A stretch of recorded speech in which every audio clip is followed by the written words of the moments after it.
Education Symposium. Okay, we've got the recording. Kwam Xiiem Tasquich. My Indigenous name is Kwam Xiiem, which means strong, clear water. I'm also known as Joanne Archibald, and I'm one of the co-organizers of this exciting math symposium, learning from indigeneity, living math education as relational practices. So we'd like to welcome everyone, and I acknowledge and I feel very privileged to be able to live, work, and play on the traditional and unceded lands of the Musqueam, the Squamish, and the Tsleil-Waututh Indigenous peoples in the Vancouver area.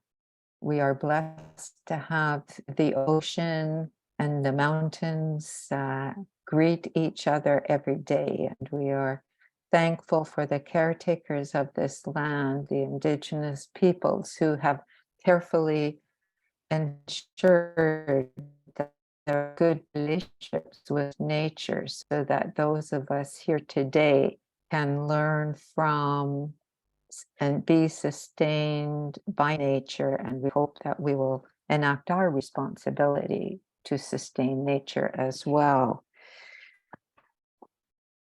I want to also thank our partners who have helped organize the session, and a slide will come on that will show our various partners. Today, Dr. Cynthia Nicol, who is the chair of the David Robitaille Math and Science Education area, will help facilitate and is one of our sponsors. The Indigenous Math Education Network, you see the red and white hands, that's of, and the eyes, that's of, is Mouse Woman, that is all around us and helps us out. And we also have partners from the Fraser Valley Math Education Network, and we also have the Pacific Institute for Mathematical Sciences and the Actuarial Foundation. Some of our organizing team members have been very helpful in organizing our sessions. I'd like to acknowledge Janice Nowakowski of Richmond School District, also Joanne Yovanovich of Haida Gwaii School District, Melania Alvarez of the Pacific Institute for Mathematical Sciences. So welcome everyone. We're going to have an engaging 2 sessions for our math symposium. So Cynthia, now I'll turn it over to you. Thank you, Joanne. Yeah, this I'm just going to go back to this slide for a sec, because our theme is learning from indigeneity, living math education as relational practices. And I just really like this slide in terms of how it looks at how the branches of the trees are trying to almost touch each other, but they're giving themselves enough space to be able to stand strong, yet come together to be able to kind of collaborate and chat and feed each other. And we know with, and some people have known for centuries, thousands of years, of the relationship that trees have with each other, and that they are kin and kin with us. But I thought this image kind of nicely reflects the theme of today's symposium. So just a bit of structure to set up the sessions. You know that today we have part 1, and next Wednesday we have part 2. Today we have our keynote address with Dr. Dwayne Donald, and that will be followed by a panel of 4 teachers who will make connections and ask questions related to Dwayne's work. And then we will open it up for audience questions and connections.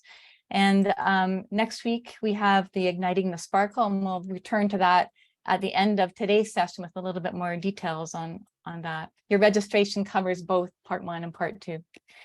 So we thought we'd have just a quick little building relations hands up session. I'm going to stop sharing my screen to do that. And you can have your video on or off, your camera on or off if you like. But what you need to find at the bottom of your screen there is your reactions button.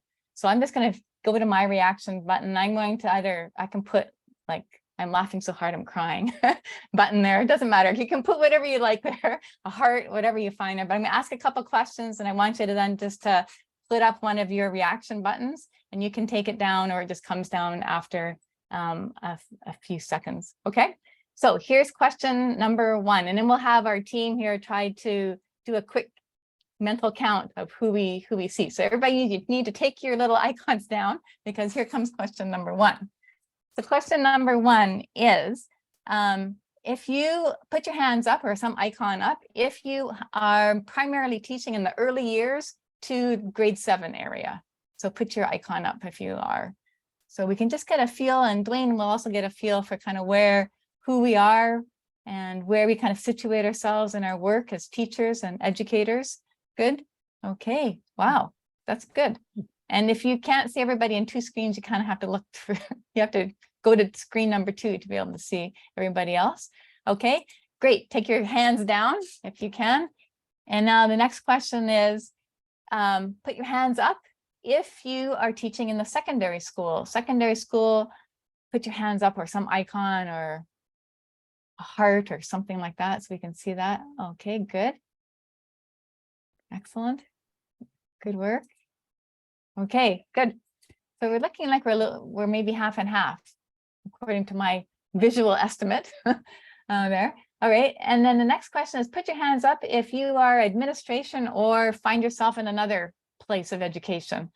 So where would you put yourself there? Put your hands up if you find yourself in higher education or administration or some other museum education or some other way of thinking about education. Okay, good. Okay, excellent. All right. Okay, a couple more questions. Put your hands down. Hands up. Okay, hands down. First. Hands up if this is your first Indigenous Math Education Symposium. Whoa, we've got a good group of first timers. Excellent. We have some moving hands too on the next page. That's great. Okay, good. Okay, hands down. And almost there, second to last question. Put your hands up if you've attended more than 3 symposiums. So this, including this one. So hands up if this one, you've included at least 2 others. So 3 altogether. So we have some old timers here. Okay, a few, but most people are new. That's good. That's good to know. Okay, excellent. And it's good to see some familiar names like Christine and Jess, Victoria, Jillian. That's good. Thank you. Okay, last question. We should move along, I think. Yeah. Okay. My last question then. My last question is, put your hands up if you're going to have a wonderful, excellent time at this symposium this year.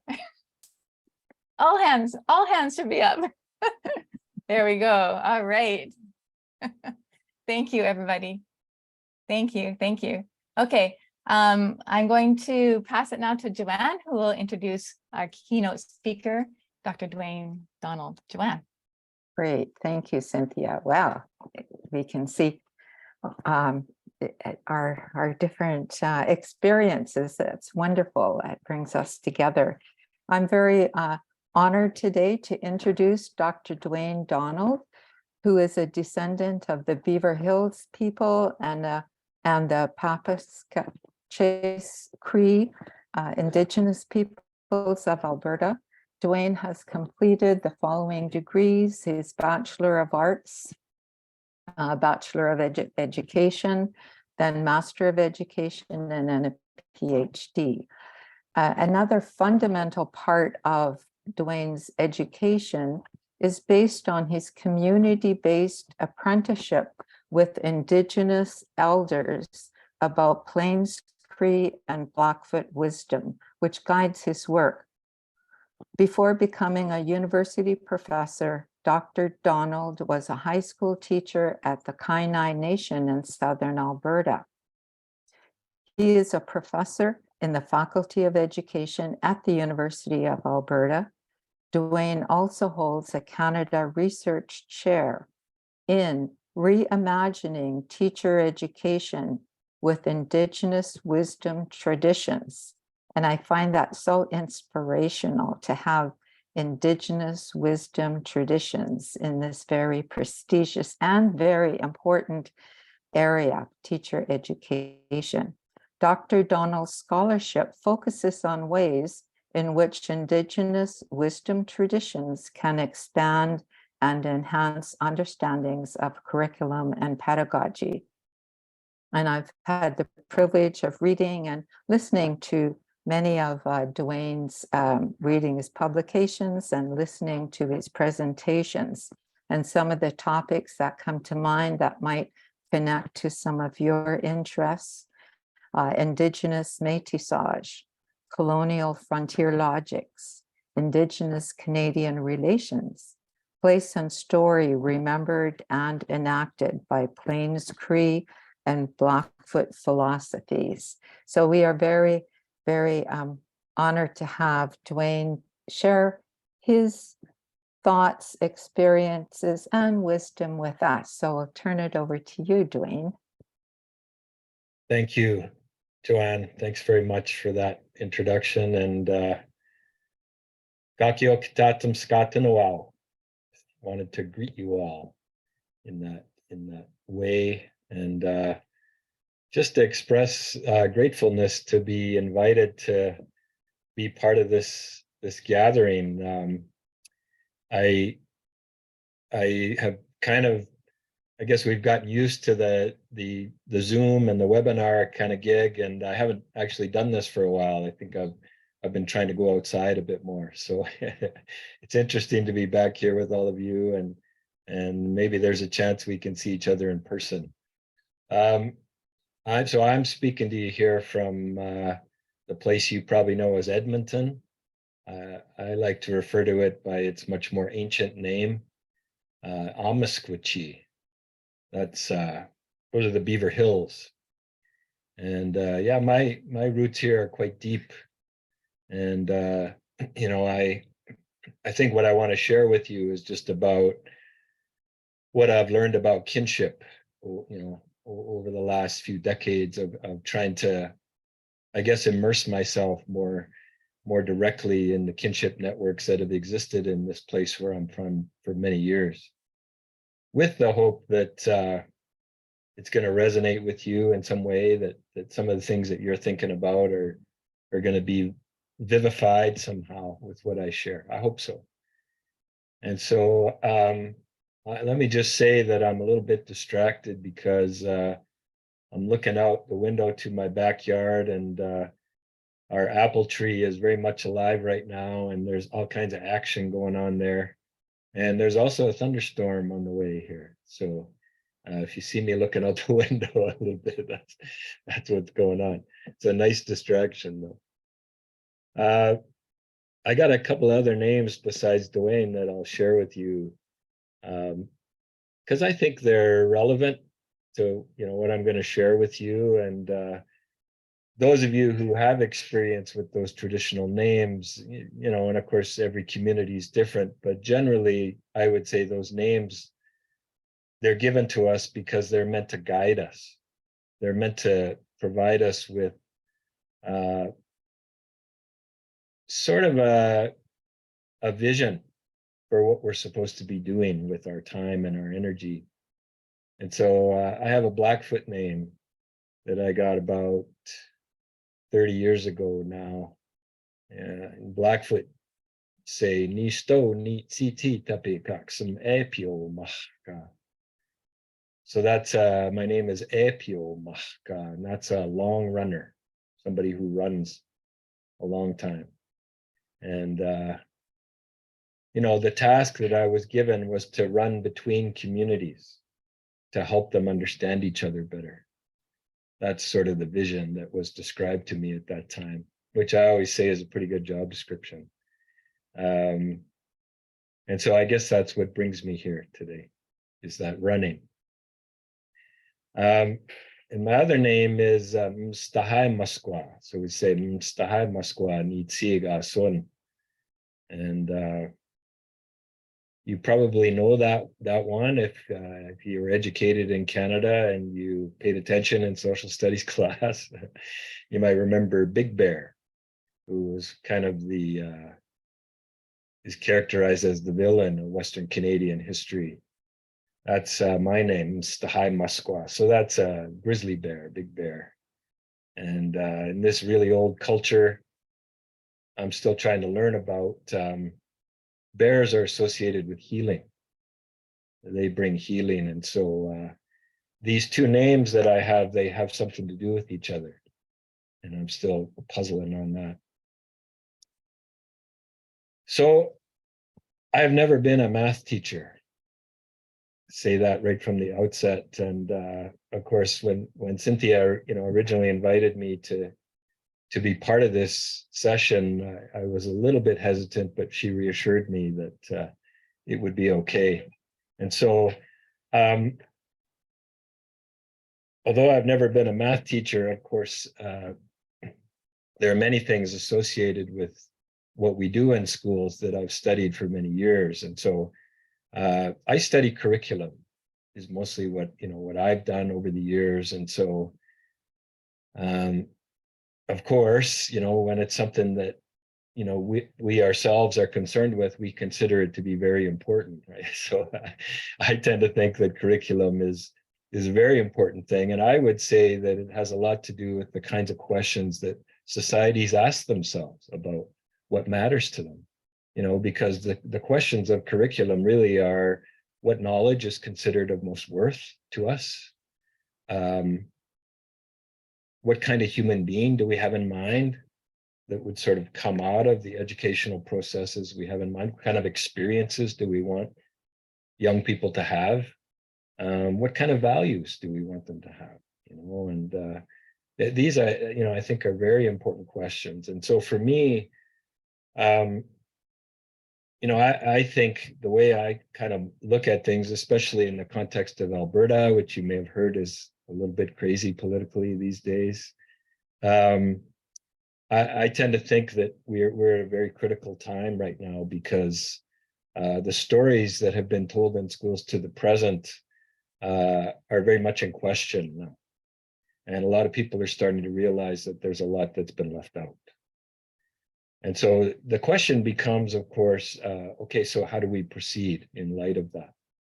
What are our sources of inspiration for how we might do things differently? And I think one of the real challenges we have as educators is that the current context that we live in and work in is so dominated by one worldview, one experience with knowledge and knowing, that most of us have a really hard time imagining another knowledge system or even another way to live as a human being, right? So the way I would characterize it is that ever since Christopher Columbus did what he did, however long ago that was, what we've seen over many centuries is a very gradual, steady imposition of a particular way to understand human life and living. And this sort of idea that we have this problem figured out. If you just follow the steps that we've broken down, you will create the kind of human being that is necessary to live life in the correct way. And this kind of inheritance that we have, unfortunately, has been most intensely kind of perpetuated in schooling settings.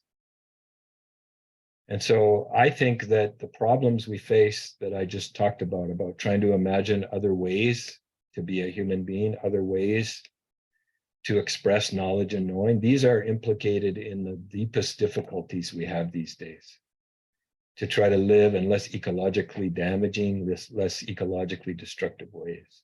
Because it's about how we live our lives and what we give ourselves to. And that's what makes it so difficult, I would say. Now, one of the sort of the legacies of colonialism that I wanted to draw your attention to is what I would refer to as placelessness. And this is kind of a consequence of the colonial imagination, I would say, where there's this idea that if you approach with the proper mindset, with the correct understandings, that knowledge is everywhere the same, and education should be everywhere the same. So there's a techno-scientific understanding of knowledge and knowing that's been perpetuated, that presents itself as universal, as objective, as perspectiveless. And so curriculum and pedagogy in schools, in an institutional way, have perpetuated placelessness. And so this is part of the reason that, Indigenous, wisdom understandings of places as living relatives with unique characteristics. This is why seems so incomprehensible to institutions. I would say because the colonial legacy, of course, is that placelessness is actually the way to think about it. And if you think about it, this is necessary for the work of colonialism to proceed. You have to imagine that anywhere you go in the world, you can control it, and you can kind of apply a template to it that is going to manage everything for you. And so this is the fundamental challenge we face, I think, is recovering from all of this. But in my view, and at this point I'll share my screen, in my view, I think there's something in the way of our good intentions that I think, we have to grapple with as educators. Let me just see if sorry, I'm kind of a low-tech guy here, so let me just see if I can adjust things here. Oops. There. Can you see that okay? All right. So what's in the way? One of the things that I've done in my studies is I've looked at forts. I've studied forts. And I could probably spend 3 hours telling you stories about why forts, why I find them so interesting, or why I think they're so insightful to study. But basically what I can share is that when I was a high school social studies teacher, of course, tasked with telling students stories about the nation and the nationality of Canada, for the most part, I started reflecting on my own education and the stories that I was told. And basically what I would say is, what I realized is that the story that I was told is the creation story of the Canadian nation and nationality, how the nation arose in the ways that it did. I would say the story that I was told, basically the message was, before the forts arrived in this part of the world, nothing important happened. In a certain sense, when the forts arrived, the message was that's when history began. Before then, there was no history. And, these days, with all our awareness of, what's been missed, that sounds kind of silly to say that now. But that's really the reality of what I was told when I was in school. And I'm guessing for a lot of you, it might not have been much different. And so I've come to think about that creation story of Canada as having a very impactful effect on the sort of collective consciousness of people living in the place now called Canada. And so forts are a key part of that creation story. In other words, they hold the story together, just like other parts of the story. They give the story its integrity and its power. And I consider forts to be mythic symbols. And what they teach is relationship to them. This is their fundamental teaching. They teach us to divide the world, to quote John Walensky, according to very arbitrary categories of race and culture. And so those walls, this is, by the way, this is a painting by Paul Kane of Fort Edmonton. around 1840. Those walls act like a civilizational divide. And what they teach us is that there are insiders in this society and there are outsiders. Outsiders do certain things, insiders do other things. And this is considered separate realities almost. That these aren't human beings, you know, in the same way. The ones inside are different, qualitatively different human beings from those outside. And so what I've tried to show in my studies and my work is that forts act like social spatial organizers in Canadian society. And I have to say that most of my experience with what I'm talking about is in where I'm from, the prairies. So you may have experienced forts differently where you are. Social spatial organizers. And I would say that kind of colonial logic, colonial frontier logic, has been telescoped to the present and continues to manifest itself in different ways, despite our best efforts to shake it off. And so I would say universities have acted like forts and continue to act like forts in the ways in which they exclude people considered to be outside of those walls, those people and their knowledge. Classrooms act like forts, and most particularly for me, curriculum documents can act like forts.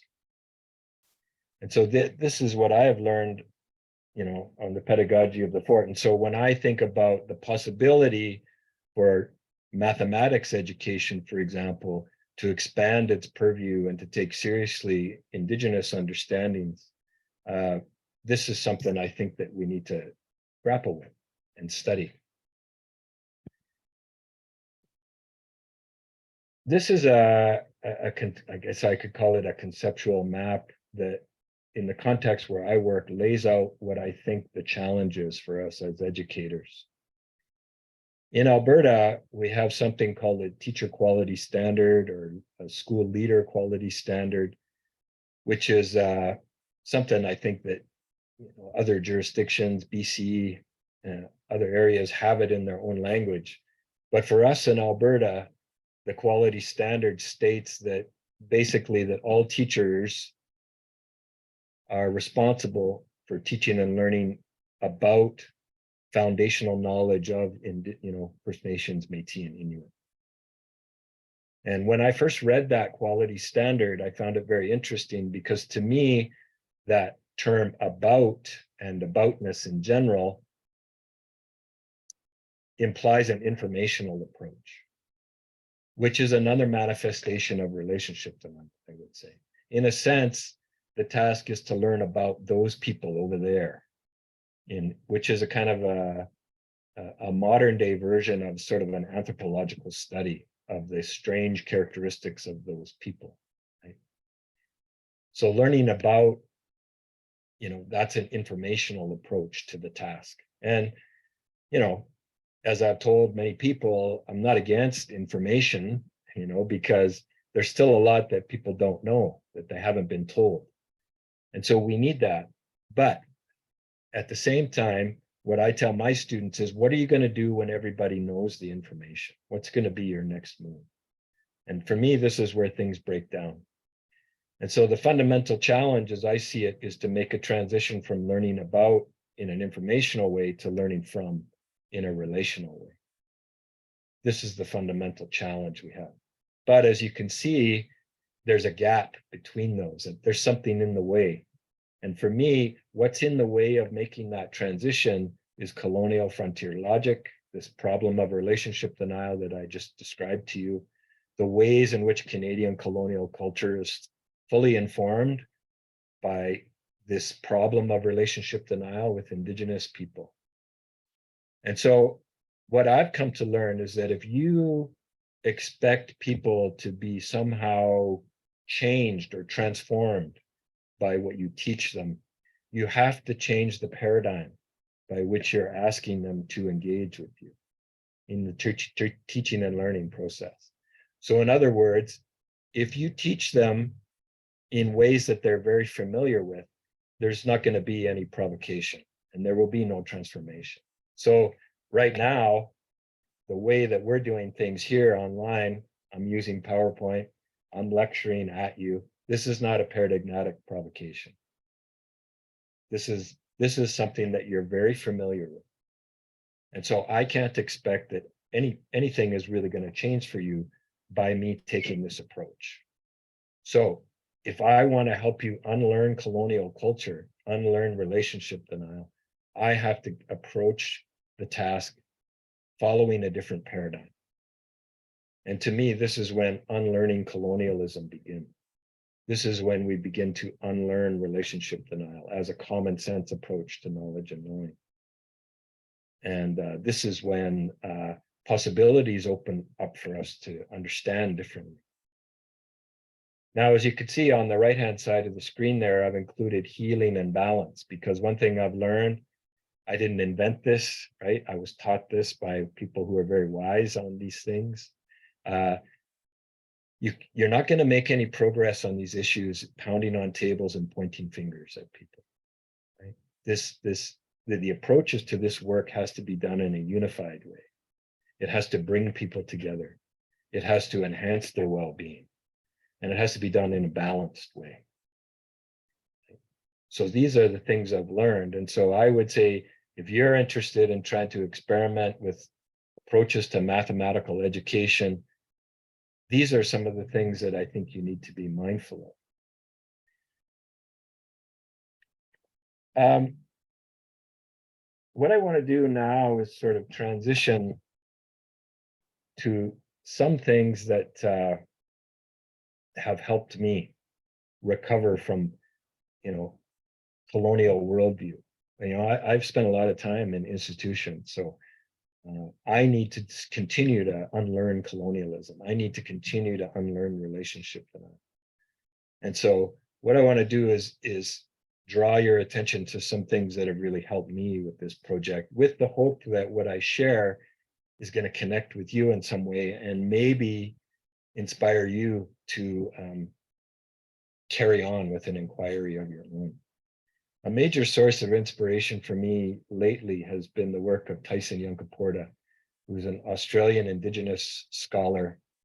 And he wrote a book called Sand Talk, How Indigenous Thinking Can Save the World, which I would highly recommend. And one thing that Tyson does in the book is he draws attention to our hand. And he shares an understanding of knowledge and knowing and teaching and learning that's based on what he was taught in his context in Australia with his Indigenous community. But he says very clearly in this section of the book that this is not, doesn't have copyright. This is not something that, I feel like I own, is what he says. He said, learn from it, make sense of it in your own context, and use it in ways that make the most sense to you. So this is one thing that I've done. I've tried to work with what he shared based on, my experience with Cree and Blackfoot wisdom. And so what he shares is what he calls kinship mind.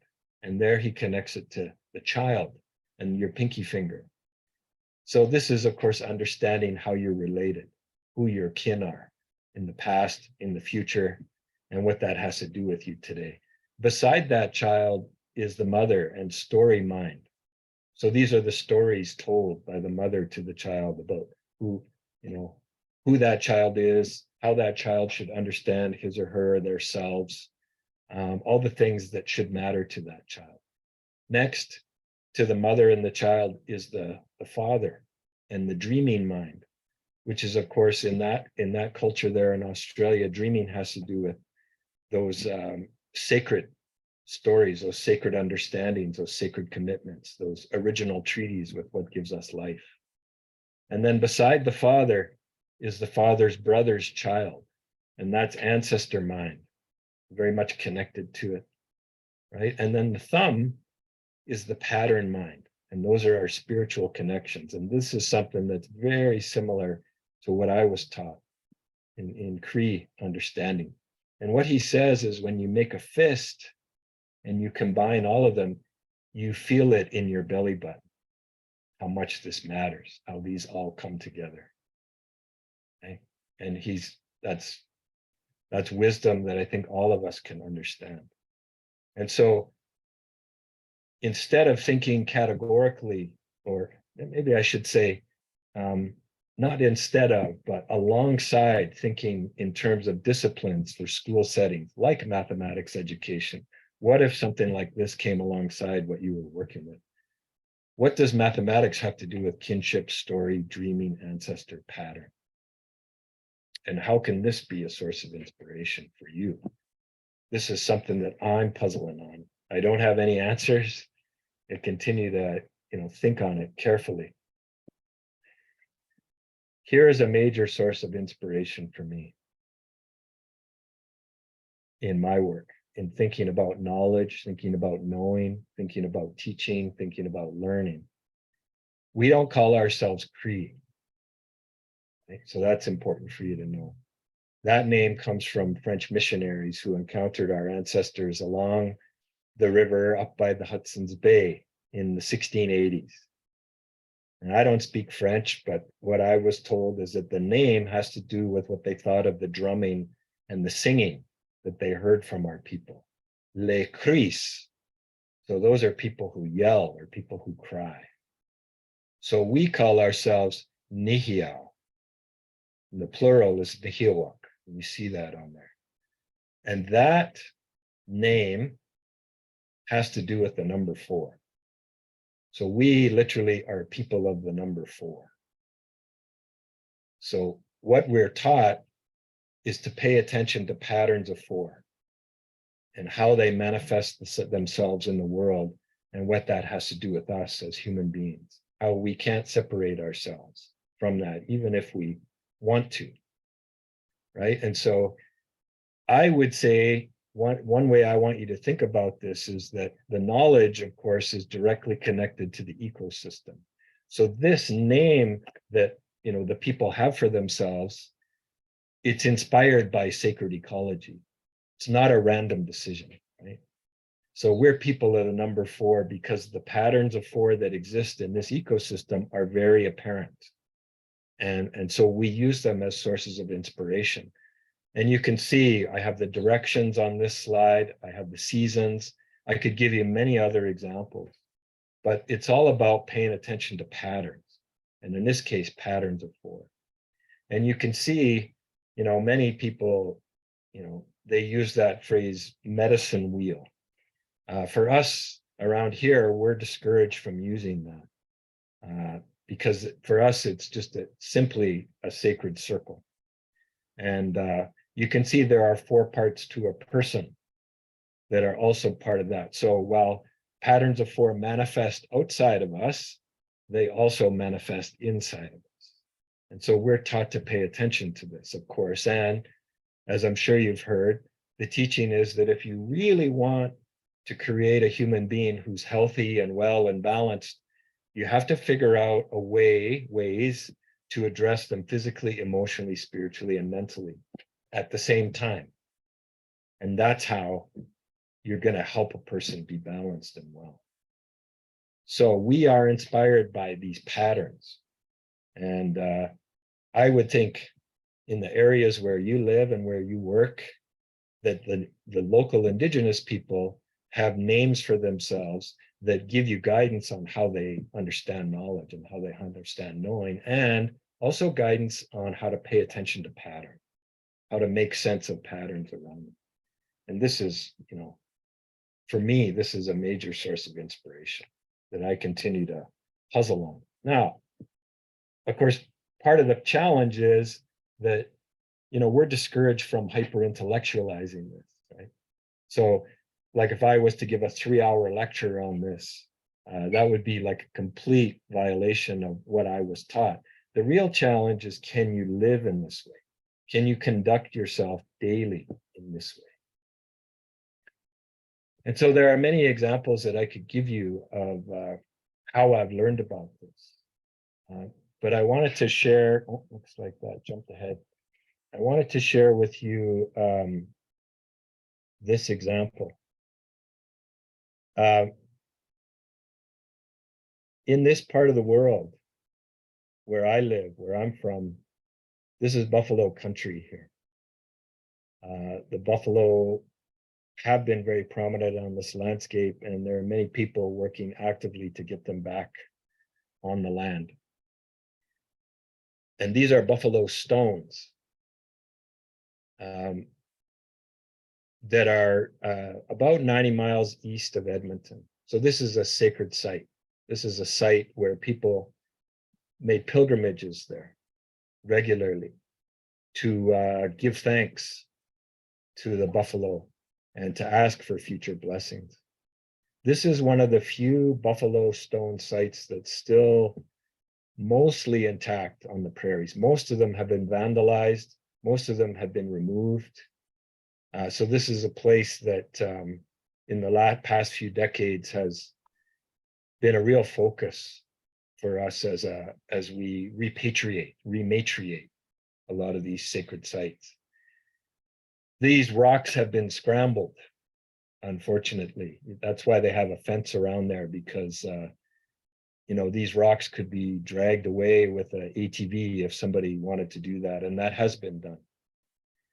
So when it was finally fenced, there was talk about trying to put the pieces back in place. But, our spiritual leader said, just leave them alone. They've been disturbed enough. Just leave them. So what I was told is that there's a bull, a cow, and a calf laying side by side on this hill. And you can see the ribs from one of them that's there. Now, the reason I'm telling you all this is that what we've learned is how to approach a site as a living relative, how to feed a place like this, how when you visit a place like this and you approach it as a relative, that it gives life to you and you give life to this place, and many beautiful things can happen here when you do that. But you can see the quote there, and this is something that was shared with me about 30 years ago, and basically it was a prediction that was shared by an old man that I knew. Tall Man was his name. And this prediction was made in the 1920s when the oppression on First Nations communities was at its most intense. And he was talking about how communication is going to get out of place. That's what I was told, is that the prediction said that we're going to lose our ability to communicate with each other in our own languages. And as a result, we're also going to lose the ability to communicate with sacred places. And the point is when communication gets out of place, we're going to suffer as a result.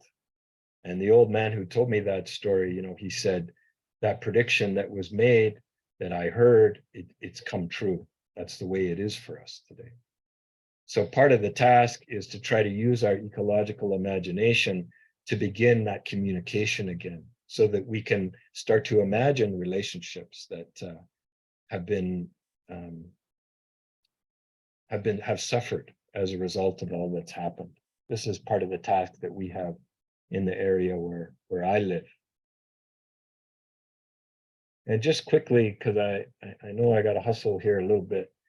This is another place that as mathematics people, I think you might want to check out. This is a very unique location. This is not a buffalo place necessarily. Omakstucks, and this is down by Brooks, if you know the geography of Alberta at all. And this is a calendar basically with stones, and there are observation points, and basically there are spokes, 28 spokes that match up with the 28 days of the cycle of a moon. And so these lines here that are created by these rocks, they line up with the different constellations that manifest themselves at different times a year. And this is about 5,000 years old, this calendar that's here. It's a remarkable place, and physicists have studied it. And what we're told is that the spokes that are made some of them line up with the solstices and the equinoxes, where the sun rises on those days. And they say they're out about 0.02% in accuracy, because that's how much the Earth has changed in 5,000 years in terms of the tilt and the rotation and so on, right?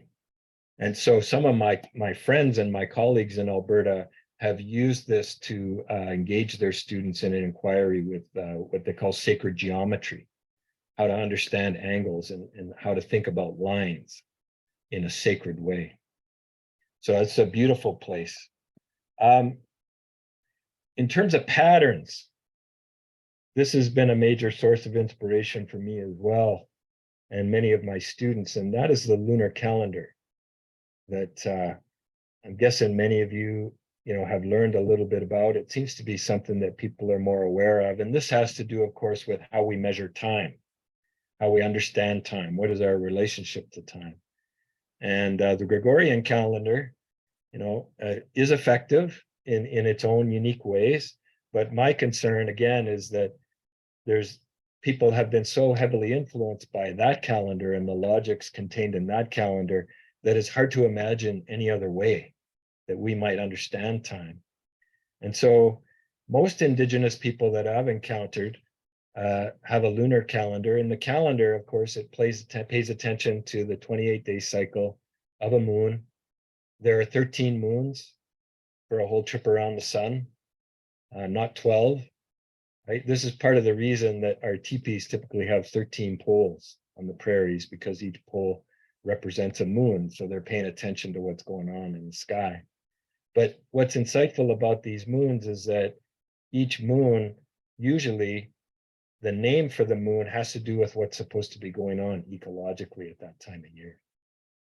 And so if you understand the moons, you can pay attention to those sacred ecology insights that are very ancient, of course, and it helps you pay attention to the patterns that are there. You can see, on this calendar right now, we're in what we call Sagi Pakau Pi Sim here, where I live, and that's the leaves appearing moon. And that happened right on the full moon, so it was right on time. This is another thing that some of you might be interested in exploring and thinking about. Patterns, once again, is what I'm emphasizing to you. How to pay attention to patterns as human beings and how to understand ourselves in relation to those patterns. How can we pay attention to them and learn from them? And the last one I'll share is this source of inspiration for me.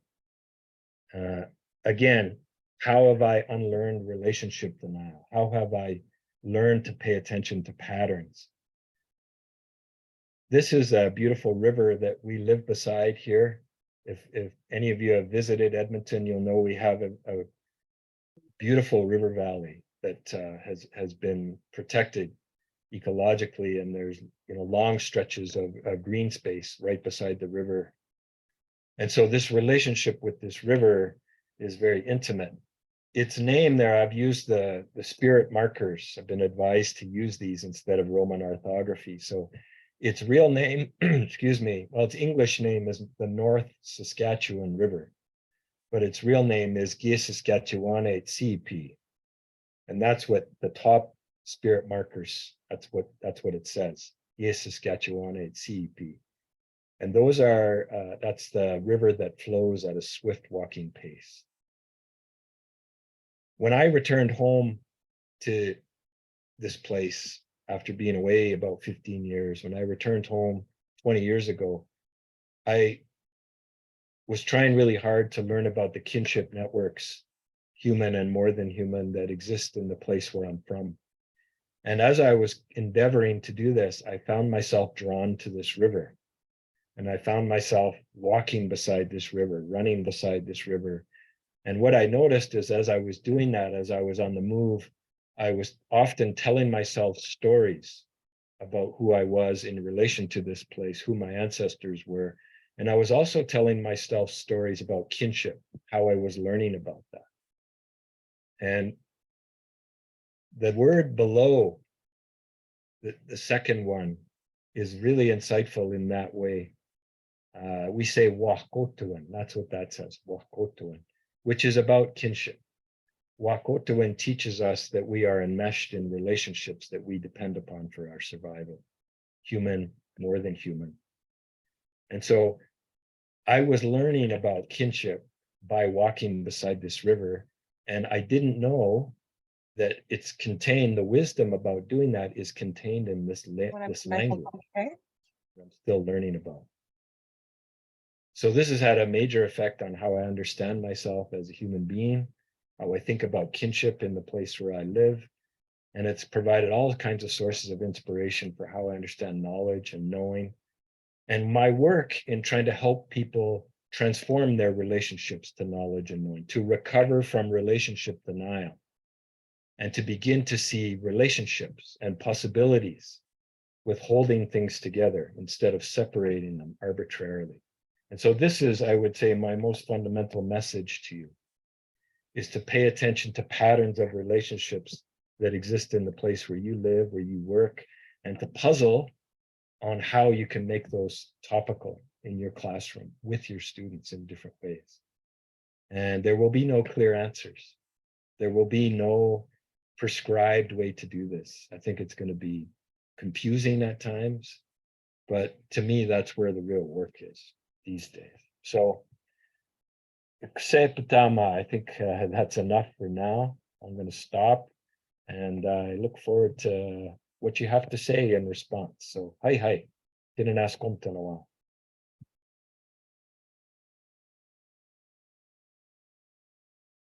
Thank you very much, Dwayne. For someone who says they're not mathematical, it was just filled with mathematics. Just thinking, there's so much there. So thank you very much for inspiring talk. Now we have 4 teachers who have been invited to make a connection with what you've shared to their own classrooms, or to ask a question. And so maybe I'll just call upon them now, and then we'll have some time for the audience to ask questions by maybe putting something in the chat. So maybe I'll call upon Tamara. And Tamara, if you could just unmute yourself and introduce yourself, and maybe ask your question or make a connection that sort of draws out some of the points that Dwayne made to what you see in your own classroom. So, Tamara? I'm Tamara. I am a master's student in the Math Ed program, Math in Place, and a teacher, grade 1-2 French immersion teacher in the Vancouver School District. I want to second what Cynthia said. I saw all kinds of math in your talk, which was super inspiring. Thank you so much. I was also really intrigued by what you were saying about forts and barriers and walls that keep people in and out. And one of the things I think about as a teacher in an urban environment is what can we learn from our environment, and how can we take that ethic of learning from the land in an environment that is planned and built using perhaps colonial frameworks? How can we get into relationship with that in that sense?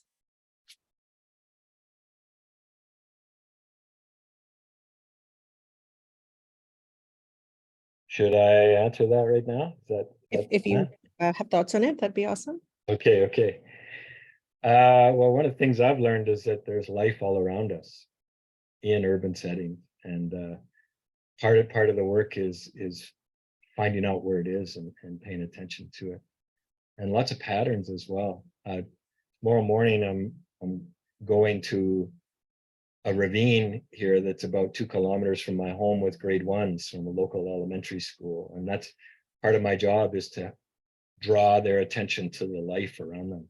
It's in a very urban setting, right? And so I guess I just encourage you to visit those places yourself and engage in some kind of study that makes sense to you, and then bring your students there as well. And very much, to me, inspired by inquiry, standing in front of your students and saying, I don't really know much about this. I'm not sure how this is going to go, but these are the things I'm really curious about. So let's see if we can, learn a few things. That's what I would say.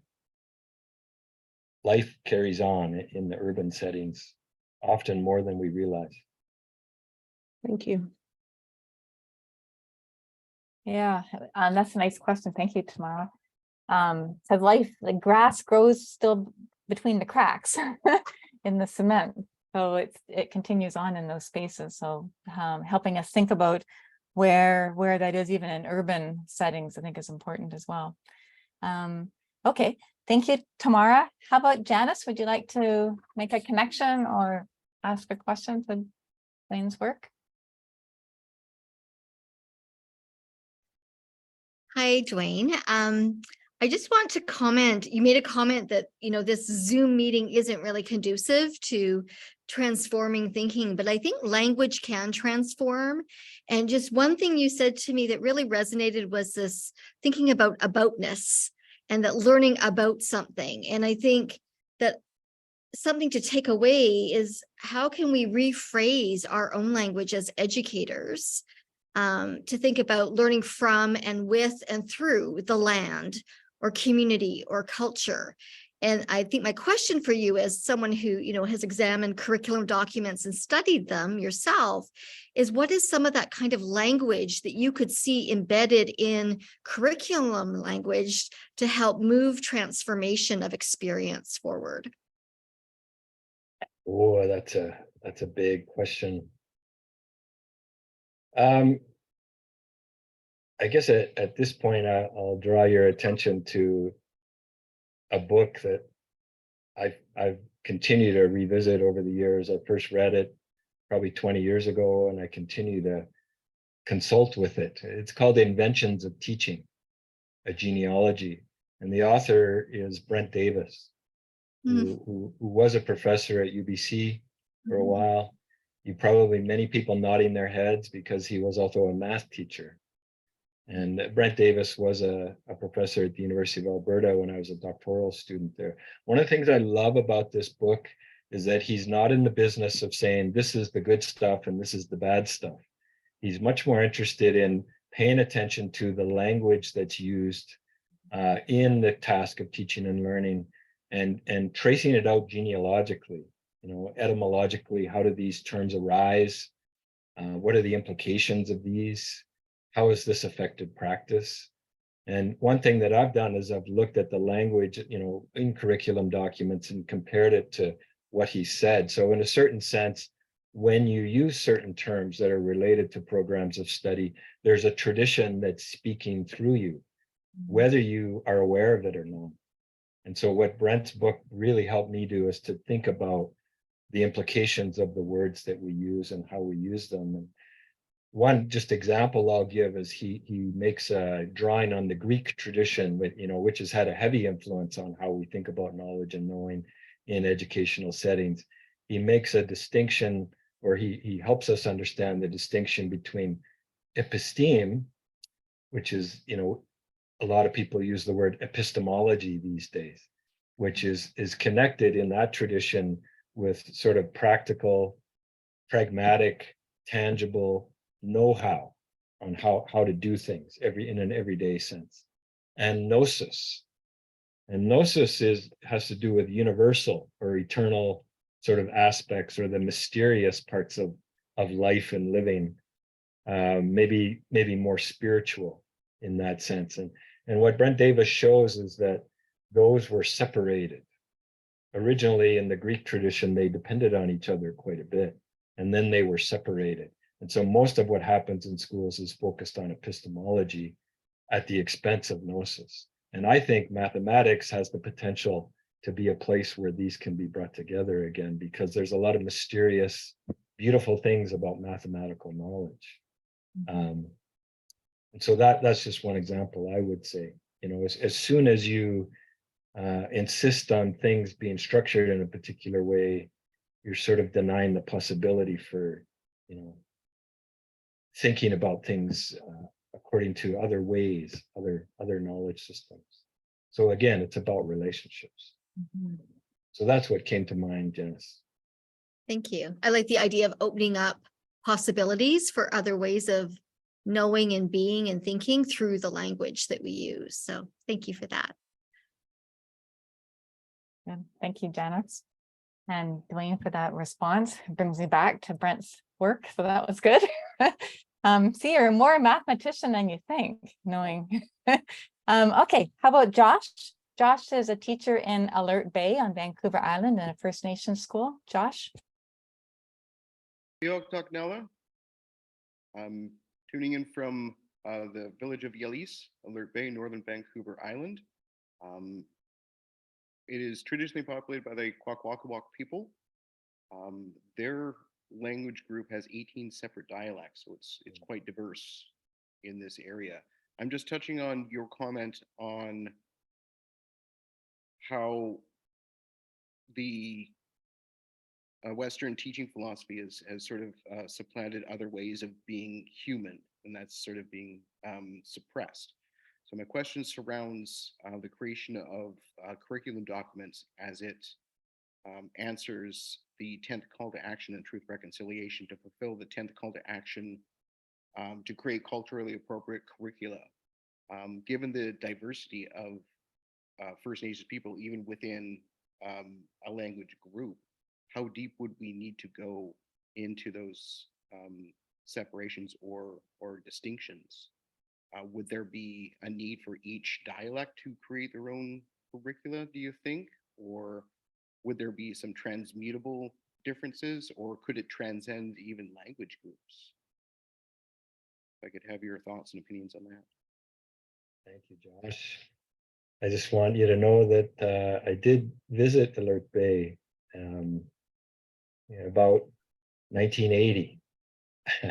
One of our relatives married a member of the Alert Bay community there, and so we went there to visit. I was there for about a week. I remember it quite fondly. It's a beautiful place. That's when our museum was just opening too.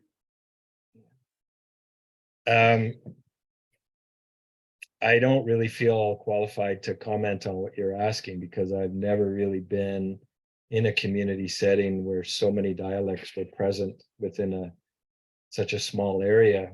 I mean, what I would say in terms of curriculum, my experience with curriculum development is the more you can kind of immerse yourself in how people understand knowledge and knowing, the more you can kind of connect with what they hope for their children in the particularities of each community.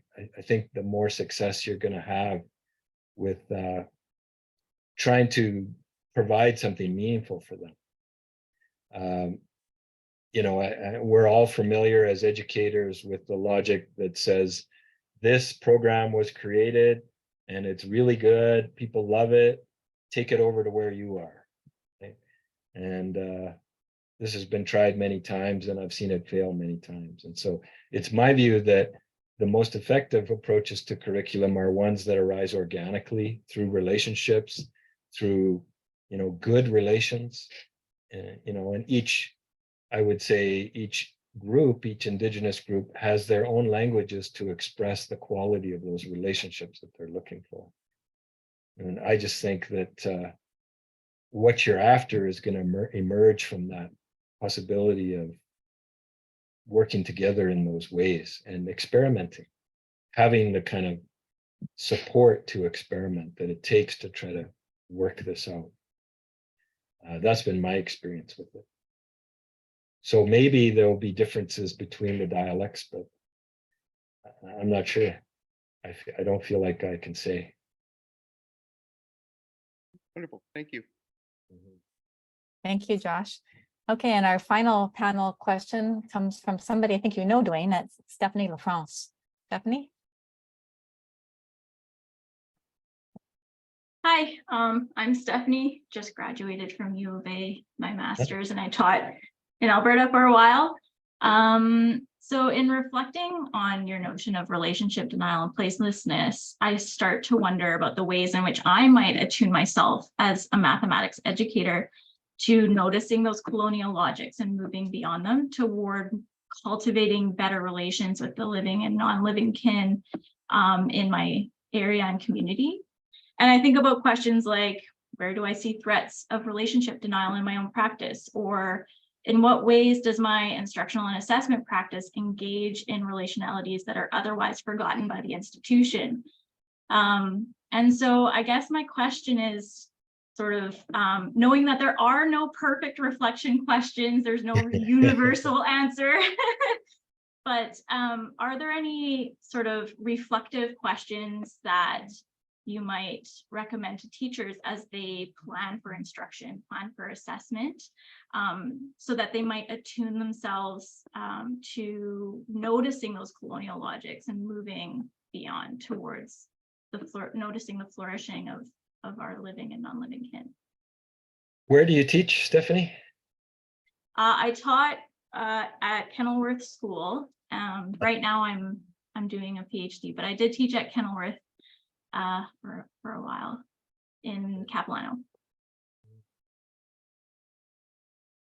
Yeah, it's an interesting question that you raise, and this is something that I spend quite a bit of time on in my classes is to help people study colonialism and how it manifests itself in different ways. So I think, for me, when I think about relationship denial, one of the key insights is to understand, of course, that it's not just an intellectual problem. That I would say that colonial worldview, it's also a structure that we carry around inside us. And it has a distinctive bearing on how we participate in the world, right? And so, one of the things that I think about for myself is how through my education, the mental, the emotional, the spiritual, and the physical have been disassociated from each other as I've become more and more educated.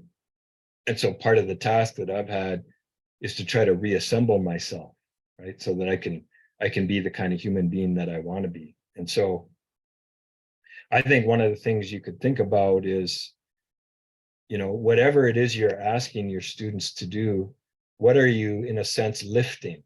Or what are you asking them to pay attention to? What are you honoring when you're asking them to do certain things? And I'm well aware, I've been an educator. Sometimes they need to sit in their desks, and they need to get to work, and they need to figure some things out.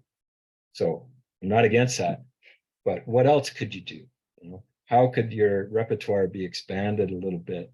How could you experiment a little bit so that the other parts of themselves are also activated in different ways? How could you play around with expressing themselves in ways that they're less familiar with, as a way to expand their repertoire, I would say? Those are the things that I'm interested. Those are the things, what I tell my students, the undergrads that come to my class. I teach a senior undergraduate class. I say, I know that you can all write exams because you've made it this far and you've done okay. I know that you can write essays because same thing. So what I want to know is what else you can do. And most of them, of course, are pretty excited to hear that there are no exams, there are no essays. And usually about halfway through the exam or the course, somebody will say, hey, can we just have an exam? That's much more familiar, much easier, And so that's what I'm interested in, is how can we ask them to do things, that are, of course, meaningful. That's what I'm also at. It's not just, for the sake of doing things, but things that I think are meaningful for them. So that's the best I can say about that, Stephanie. I'll just say one of the things that, I've been saying to a lot of people around here is specific to teacher education. And this is part of the Canada Research Chair work that I'm, just getting started on, really, is to make the point that if we expect teachers to teach differently, for whatever reason, whatever we have in mind with that, if we expect teachers to teach differently, then they have to be taught differently. And for the most part in our teacher education programs, this is not happening. Okay? And so this is my main concern, is to try to do some structural changes to teacher education programs like the one I work at, so that every student has a chance to be taught in a way that they're unfamiliar with. And then we can say, okay, now we can expect you to, to teach in different ways. But if they don't have that experience of being taught that way, then we can't actually expect them to. That's the way I see it anyways. So thanks for your question. Thank you. Thank you. Thanks, Stephanie. And thank you, Dwayne. Okay, I'm noticing that we're at the end of our session, so I want to say, unfortunately, we don't have time for audience questions. So I'm just going to now invite Joanne Archibald to just give a quick few words of closing, and then we'll just briefly remind you of what will be happening next week for session number 2. So Joanne. Great, yes. Nêhiyawk Xiiem. Give great thanks to Dwayne for sharing what you have learned from and with Indigenous peoples, and thinking about what you've learned from and with relationships amongst people, nature, the Indigenous teachings. That you've given us, I believe, a feast, of ideas, considerations for us to really start questioning, colonial logics, and then moving, though, to paying attention, as you say, to patterns of relationships, especially where we're situated, where we live. So each of us, I think, we have been given a feast of thoughts and I hope then also inspiration to think about where we live and to look around us to see the relationships and to learn from and with Indigenous peoples and Indigenous ways of knowing, and bring that together with, if it's math education or other, whatever we are learning, but we're trying to focus on math education. So we have lots to think about, and most importantly, we have lots to do. And I think that is so exciting that we can each take some action based on something, Dwayne, that you have said or that you have thought about, or some resource you've given. So I am very thankful and raise my hands and thanks and appreciation for you taking time to share your knowledge with us. So Nêhiyawk. Hi. Thank you, Joanne. I just want to say that I'm pretty easy to find. You can find my email, and if there's something that you want to connect a bit more for whatever reason, I'm happy to do that. I feel like with this Canada Research Chair position that I'm very much a public servant, and my role, my responsibility is to encourage others, to give guidance whenever people feel like they could use some. So please don't hesitate if there's something you'd like to connect on a bit more. So thank you, everybody. Thank you very much, Dwayne. And in the chat, you'll see I have a link there to Slido. Everybody, you can enter in your 3 highlights that you have for this session, that's or less or more that stood out for you. And then we can share them with each other. That would be great. And I find it interesting, Dwayne, how the sun must be going down in where you are in Edmonton, and the light is just, you're in a beautiful light with some nice shadows there. And just thinking about you as a mathematician in many different ways there, just where you're sitting. So thank you for inspiring us and to giving us much to think about for this session that will lead us into next week. I really, really appreciate it. So thank you, everybody. This ends part 1. Remember that we have part 2 next week, same time. The program will be sent to you on Monday. I'll have the program ready for you, and then I'll send the link on Tuesday. So look forward to seeing you at the Igniting the Sparkle session next week as well. Thank you, everybody. Bye.